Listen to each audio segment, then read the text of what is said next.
ebeyi-breadwinner qala ebesithi nangoku ebengasaphangeli kuthi kuloo center nayo umane urhonkqula for apha endlini. Ubekwe kwikhaya lakhe lokugqibela uKC eKhobonqaba eMpuma Koloni namhlanje. Abahlali kumatyotyombe aseDenver eRhawutini baphulukene nayo yonke impahla yabo ngenxa yemvula emandla equqise kwiphondo laseGauteng. Sibia ayithusa kabonako yabuyeqela lelithuwa. Iqela iStellenbosch FC liphanzile kwiphulo lalo lokongeza indebe iCurling Black Label Cup kwintshinga yalo yeCurling Knockout ngalemva kwemini. To be shared collectively among this team.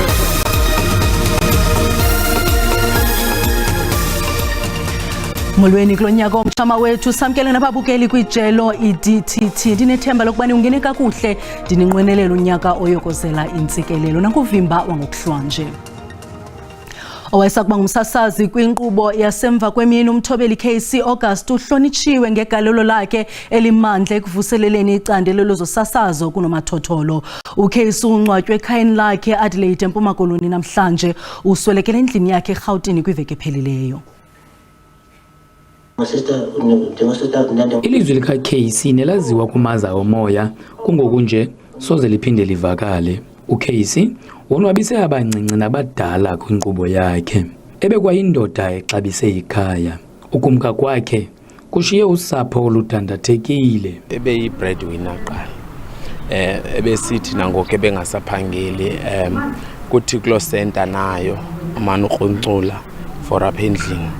So umngxunyo omkhulu ayivaleki, ayizovalwa nangubani na indawo yoba akasekho phakathi kwethu. So silahlekelwe thina kakhulu. Isakhono sikaKC sinqinwa nangoogxa bakhe nabebezokuthi indlelandle kuye. Ebe creative ngohlobo longumangaliso, ebenezinto afaka amabali kwishow engafuni mabali kodwa niphele nihleka yonke lonto leyo. Eneza characters zakhe ebezenza apho ufike wafaka umoya owahlukileyo kusasazo. Lento ndithi revolution weza nalonto and ndicinga into okuba ke andikambona umuntu ozawuphinda afake udlwabevu olufana nolu. NesiXhosa iyo ulwimi yiyona nto ebendiqonda uba ugqama kakhulu ngayo. Bakhona ke abantu abathi bakuba sezindaweni bazive bebancinci ukuthetha ilwimi labo elibizwa isiXhosa, kodwa yena ebekwazi maxa onke usoloko ephuhlisa intetha yakhe ngelwimi lesiXhosa. UAugust ushiya ngasemva umama wakhe kunye namalungu osapho. Ndinguluba balodada kwiindaba zeSABC eKhobonqaba. Libekwe kwikhaya lalo lokugqibela eKimberley kumntla Koloni Bhinqa elibelixhoba lamva nje lempatho gadalala esekelezelwe kwisini. Ubomi bukaMandy Bailey bunqanyulwe kwiintsuku ezimbini emva kweKrismesi kutyholwa ubesakuba ngumyeni wakhe. Lo mama wesibini udutyulwe lahlanziselwa phambi kwentombi yakhe eminyaka elithoba ekhayeni lakhe, ubhubhe phambi kokuyofika esibhedlele. Inkonzo echukumisayo yomuntu ochazwe njengonobupele nentsika yethemba besizele simingembambo isakhiwo setyalike amawisi leKimberley baxhelekile emphefumlweni abahlobo nosapho ngelithi ubomi bakhe bunqanyulwe phambi kwexesha bathi boxuthelwe umntu wabantu obenakekela uluntu. I'm angry, I'm hurt, I'm broken, but what can I say? I don't know if it's God's will but I'm sad. I just want to look at him in his face and just ask him, are you okay now? How do you feel? Because you've taken a woman, you've taken a friend, you've taken a mother, you've taken a sister away from us. That woman, I've known Mandy for 14 years. She's been my everything. One thing that stood out about Mandy, and I said it in the week as well, is the fact that she had the most caring heart that I've ever come to know in my life. Mandy's door was always open. Her smile, her laughter, her sense of humor. Impatho katalala esekelezelwe kwisini isengumngeni omkhulu kweli. Ichanhliziyo lezesini eKimberley lithi kubulawa kwamanina nabantwana eMzantsi Afrika kudinga ingqwalasela emandla. It is time to take us seriously as women and also for the women out there. It's important for the women to start to speak out. Stop the silence. Izizalwane zikaBailey zithi zithemba ukuba ukubulawa kwakhe akusayi kubalilize kwaye uza kubufumana bulungisa. Umtyholwa uza kuvela enkundleni ngolwesibini weveki ezayo. Abahlali kumatyotyombe aseDenver kumazantsi eGauteng bathi baphulukene nayo yonke impahla yabo ngenxa yomvula emandla egqugqise kwiphondo laseGauteng kwezintsuku zimbini zidlulileyo. Le ndawo yakhiwa njengesisombululo sezindlu zethutyana kumaxhoba omlilo wenzeke eMarshalltown owasuba imiphefumlo yabantu abangama-77 ku-Agasti wonyaka ophelileyo. Abahlali balendawo bachatshakelwe zintlekele. Abaninzi bafudukela apha emva kokutshabalaliseka kwesakhiwo ngo-Agasti wonyaka ophelileyo. NgoNovemba odlulileyo baye bahlaliswa kwiindawo zethutyana. Qala wami ukufika la ngifike kanje kushuthi saba nenkinga la sahlala khona eflatini eshelter eMarshalltown. Kwafika umlilo esingawazanga ukuthi umlilo waqhamuka kanjani kodwa umlilo wakhona wayingozi futhi wawunamandla. Umlilo wakhona mawufika kanjalo kwakholwa ukuthi manje sowubulala abantu abaningi batholakala, abantu abaningi batholakala. Abaninzi bavakalise inxalabo malunga nezakhiwo nomandla ngokubanzi. This is something that we highlighted from day one. When I first arrived here, I did say this place doesn't look like it has any drainage, and the court order was that the city had 60 days to remedy the situation in terms of making sure there was drainage, electricity was provided, water is supplied. Imvula egqugqise kule veki idale inxalabo. Some people, they were injured, some water entered inside the house, they had nowhere to sleep. See, it was very, very, very bad. Indudumo zangolwesihlanu zikhokelele kwizandyondyo zemvula kulo lonke elaseGauteng apho ezinye izithuthi ziye zakhukuliseka ingakumbi kumbindi wedolophu kukhukuliseke neendawo zoshishino ezininzi. Nangona kunjalo iinkonzo ezingxamisekileyo zithi akukho zingxelo zokusweleka kwabantu. Basaqhubeka bephila phantsi kwentlungu abahlali abangamaxhoba esichotho esigqugqise kwiphondo laseMpuma Koloni. Iindaba ze-SABC zincokola neentsapho ezimbini zengingqi yaseMqanduli etsalanzima emva kokuba kutshabalaliseke iindawo ezahlukeneyo kule minyaka idlulileyo. Phakathi konyaka ka-2016 ukuya ku-2021 ngamakhaya ngama-200 athe achaphazeleka zisichotho kwingingqi iLowa-Ngqwarha kodwa bambalwa abafumene uncedo.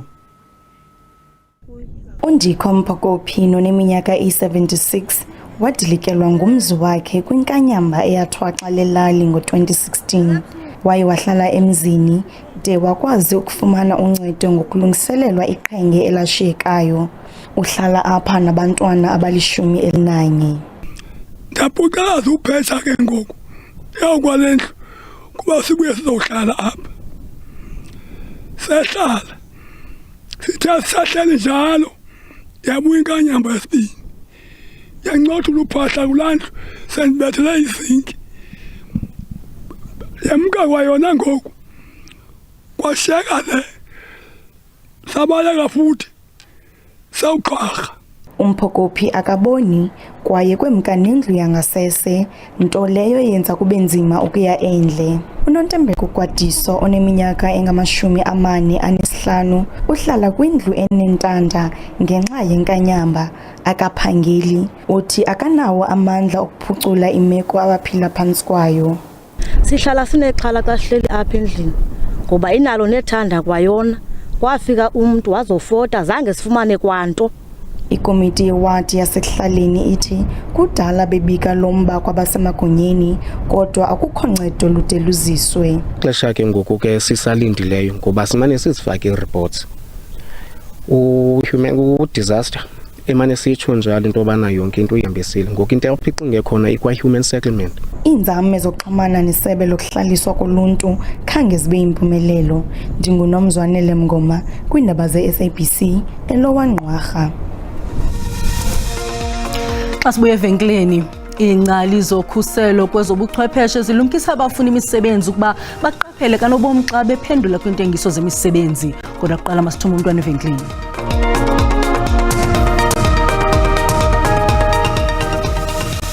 Usabukela iindaba ze-SABC 1 uyakwazi ukubukela kwakho nezi ndaba kwijelo le-YouTube uthi SABC Iindaba zesiXhosa. Ukanti xa ubukela sicela ucofe ulike ze ukuba awukamcofi usubscribe. Sibongoza wenze njalo. Make siphinde silume kwinqaku lethu eliphambili ngalenhlwa. Owayesakuba ngumsasazi kwinkqubo yasemva kwemini umthobeli KC August uhlonitshiwe ngegalelo lakhe lemandla ekuvuseleleni icandelo lezosasazo kunomathotholo. UKC ungcwatywe ekhayeni lakhe Adelaide eMpuma Koloni namhlanje. Nanjengokuqala unyaka abantu abaninzi bazothi bazalala bekhangela amathuba engqesho sele kukho intengiso za online ezixananazileyo ezisebenzisa amagama waseburhulumenteni nawamashishini ukanti uninzi lwezo ntengiso azikho sesikweni. Umtsha nezicwangciso zintsha kwabaphansi phezulu imigudu yokukhangela amathuba engqesho kodwa nemigulukudu imaxhapheshu ibonga ithuba sele kunyakazela kumakhasi onxibelelwano zintengiso zemisebenzi yobutshijolo. Omnye wabaphathi boshishino umnxeba wakhe oko uthe gqolo ukuxananaza ngabathi babhatele mntu uthile ngelinge lika Ina Ethe wokufumana ingqesho kwinkampani yakhe yezokhuseleko. One particular person called me and they said they applied for a job and actually they paid this particular person money and they were asking to see if when can they actually start the job. Ukanti ke amaqonga wesebe lezemfundo iStats SA nelomasipala wesixeko sasekuruleni ayachaza elubala ezidekela phansi intengiso ezitendi kumakhasi onxibelelwano zokuba bayaqesha. The city never advertises positions on social media. Any position that is advertised on social media is actually fake. That is a job scam and people must be vigilant. Yezokhuselo kubuchwepheshe uAndy Mashayile uthi abasebenzisi be-internet kumele bathi qwa ngamaxesha onke. When a job scam requires for your personal information meaning your ID number, your home address, and many of those things, you need to be extra vigilant and extra careful. Abakhangeli bemisebenzi ngobuxhaka-xhaka banamhla bayacetyiswa ukuba bazijonge impazamo zobhelo negrama kwizicelo zemisebenzi yaye bangaze bafake imali ngaphambili kwabo bazibiza njengabafunela abantu amathuba engqesho. Iqumrhu lendlela i-N3 toll concession lithi kulindeleke wonyuka umthamo wezithuthi ngalempela veki nanjengoko abantu bebuya kwiholide kutyalwe amagosa ezendlela ongezelelekileyo kwindlela ezixakekileyo bayabongozwa abaqhubi balindele ingxinano nolibaziseko nanjengoko kulindeleke wande umthamo ku-N3 naku-N2. Bekunesiminyaminya eMarian Hill Toll Plaza njengoba izivakashi sezicala ukugoduka. Iziphathimandla zithi kusukela ngoLwesihlanu kubalwe izimoto ezingaphezu kwenkulungwane ngehora ezihambela enyakatho emgwaqweni omkhulu owuthela wayeka uN3. We visited Belito, we're going back to Joburg. Roads have been good, people are behaving. That's good to see the police on the road, catching all the drunken drivers. It's a lovely trip, our holidays is lovely, we love Durban, hey. Iziphathimandla zithi zilindele esinye isiminyaminya nokubambezeleka ngenxa yokulungiswa kwemigwaqo ezindaweni ezahlukene ku-N3. Kusakhona ke ukuthi kunabantu abangayihloniphi imithetho, kusakhona ukuthi kunabantu okusadinga siqinisa isandla ukuze bekwazi ukuqikelela ukuthi ukuphepha emgwaqweni kuyinto emqoka futhi kubaluleke kuthina sonke. Miningi eminye imigwaqo esiyibonile ethanda ukuba inkinga ngaphekwa N2 no N3 ngama national roads, ikhona neminye sesifundazweni engaphakathi exhumanisa amadolobha esibonile kwenzeka ingozi kuyona ikakhulu nangekhathi lezi zasebusuku nantambama esithe sizobuka ukuthi iziphi indawo ezithanda ukusihlupha kakhulu. Iziphathimandla zithi kulindeleke ukuthi isibalo sezimoto ezibheke eGoli sinyuke ngesonto. Ngingunonhlakanipho Magwaza ezindabeni ze-SABC eThekwini. Uceba we-ANC kumasipala waseMudimuli Mokgopong eLimpopo uthi uziva engakhuselekanga emveni kokuqhushumbiswa kwemoto yakhe ngepetrol isekhayeni. Uceba Jack Shokane ongusihlalo wekomiti yezabahlali kumasipala uthi unobangela ingaluhlolo lwamaphulo athile nange-contracts ezinyanzeliswayo. Amapolisa aseza kuhlomla ngesi siganeko. isigaba sakhe sokuqala njengoceba, kodwa uJack Shokane uthi kusakuthi ga ngoku sele ehlaselwe izihlandlo ezintathu. Kuhlaselo lokuqala amavili wemoto yakhe ahlatywa agqojozwa ngexa wayemise ekhayeni lakhe. Ukanti kwityeli lesibini abantu abangaziwayo baqhekeza endlini yakhe nto nje abathatha nto. Kananjalo ngolwesine kuphoswe uqhushumbiso lwepetrol emotweni yakhe ngexesha imise kwakhe yanomonakalo. UkaShokane uthi oko ethe gqolo nokwenza uhlolo lwamaphulo athile kumasipala iModimolle Mokgopong yaye wafumanisa ukuba kube nenkcitho engabanga naziqhamo ithuba elide. The thing may be influenced by the number of the projects that I'm having in the ward, because I'm having so many projects for service delivery, né? And people are intimidated, they are misinformed. They think the councillor hires or the councillor appoint the contractors. Abamelwane bathi bothukile yaye baxhalabile ngesisehlo. It's too much trouble. For all the neighbors was here. We try all the best to solve the situation. Kananjalo iANC kwingingqi yaseWaterberg isinyavulele esisiganeko kekambe isithi ayinamazwi wantekelelo ngonobangela waso. We are very much disturbed as the African National Congress in Waterberg region about the incident. Kunyaka ophelileyo ibhunga lomasipala waseModimolle Mokgopong lwagqiba ekuqinisekiseni ukukhuseleko kwamagosa aphezulu. Umphathi womasipala ngomnye wamagosa agadwayo zizixhiphothi ezixhobileyo zonogada. Esi sigqibo sathetyathwa emva kokuba omnye wamanina angamagosa aphezulu wafunyanwa engasekho sezingqondweni emva kokuhlaselwa ngokungenalusini ngabarhanelwa abangaziwayo kwiofisi yakhe. Umbutho wamakomanisi SACP namahlakani ayo ANC Khosathu neSanko bandwendwela ingcwaba lowayengusihlalo kazwelonke walombutho Joe Slovo kumangcwaba seAvalon eSoweto. Usosibajikelelo SACP uSoli Mapayila usebenzise lithuba lomsitho exeko esakuba ngumongameli welu Jacob Zuma inyathelo alenzileyo lokuqala umbutho. Lo mbutho wamaqala omkhonto wesizwe uDenato uphefumle. To former President Zuma.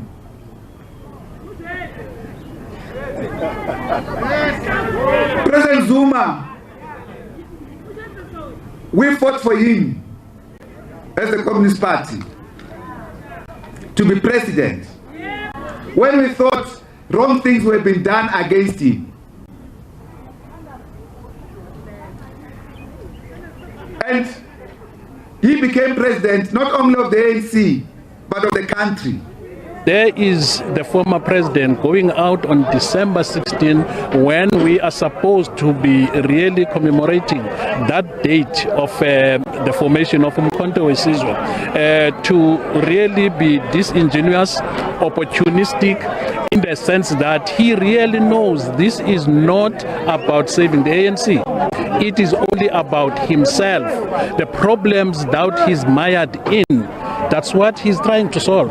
But he is using this mighty army, this revolutionary army of Umkhonto weSizwe, which was a military wing of the ANC, and want to separate it from its mother body, the African National Congress.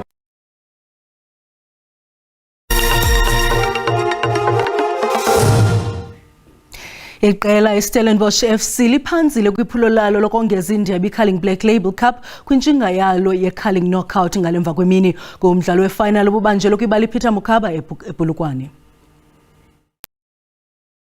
Esiphelweni kungabethwa kweStellenbosch FC kwimidlalo eli-11 ngethuba ityatyushwa ngamanqaku amabini kwelinye liqela iCarling All Stars kwibala iPeter Mukaba. Umfundo Vilakazi no-Ashley Dupriye ezinesibini samanqaku e-All Stars kwikota yokuqala yomdlalo. Inqaku lokuqala ibe yi-free kick, logama elesibini ibe yi-penalty. Izene lokubika iStellenbosch ekupheleni kwesiqingatha sesibini, ukanti ngabadlali bamaqela akhikwa kwiCarling Knockout abaqukwe kwiqela i-All Stars kwaye bebevotelwe ngabalandeli. Umdlalo wamanqindi wawukhathi enye imidlalo ethathwe lingqalelo neyithandwa kakhulu ngabembeli, kodwa xa sithi uqwalasela ngoku awusenamtsalane kuluntu. Umphathi wezemidlalo ubugcisa nenkcubeko usandul kunyula isigqebe esitsha nesinethemba lokwenza umehluko size sibuyisele lo mdlalo emanqwanqweni kwakhona. Apha ke studio sinomlawulo obambeleyo kule bhodi uMandla Ntlanganiso. Mandla, siyakwamkela. Qaba konakele phi ngalomdlalo wezamanqindi? Okokuqala manditsho ukuthi ukuphuma kwamanqindi kwezo sasazo manditsho particularly SABC kuye kwenza into ba kube nengxaki kwehla ukulandelwa kwamanqindi. Ngoba yakhumbula amanqindi ayalandelwa kakhulu after kweze bhola.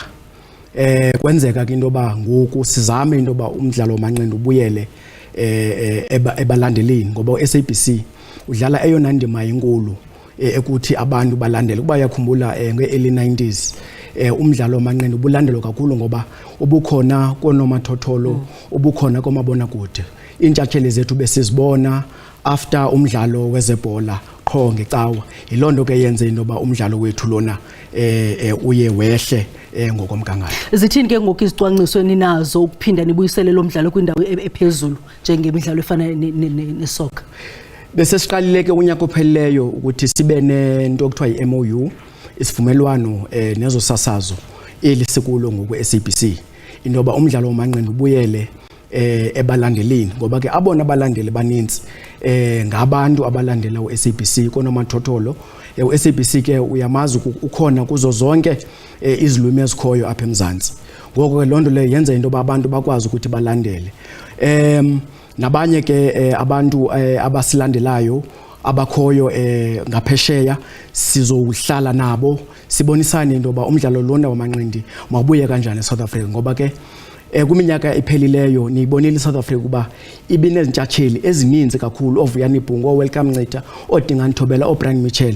Lonto leyo yenziwe into ba uSABC kwakunye nabantu bebeyiphethe ezemidlalo ngabantu abathi bawulandela umdlalo ngokwendlela kumele ba ulandelwa ngawo. Umbuzo omolandela imbethi manqindi jikelele zinikwa njani ke ngenkxaso nophuhliso ile bhodi yamanqindi? Le bhodi intsha ikhoyo isanokonyulwa ngumphathiswa wezemidlalo nezenkcubeko. Yibhodi endibelieve into ba yibhodi yabantu abasuka kwinkalo ngenkalo. Yibhodi ezokwazi ukuthi ibuyise isidima samanqindi ebantwini baso ngoba lo mdlalo unida abantu abazokwazi ukwenza izinto ngokomgaqo seko ngoba uBoxing South Africa yi-organization ephethwe ngokwemigaqo karhulumente. Ngoko ke ndinalo ithemba lokuthi le bhodi bekiweyo ngoku nguMinister of Sport yibhodi ezokwazi into ba ilandele imigaqo, ikwazi into ba iye nakwiindawo ezinjengo-SABC oSuperSport nezinye esizokwazi into ba sikwazi into ba siubone umdlalo wamanqindi ngendlela emba siubona ngayo. Sibamba ngazibini kwaye ke sikunqwenelela konke okuhle kumsebenzi ojongene nawo. Ngalondlela ke siuqonqothile uvimba wangokuhlwanje sibulele mawethu ngokusiboleka indlebe busuku benzolo.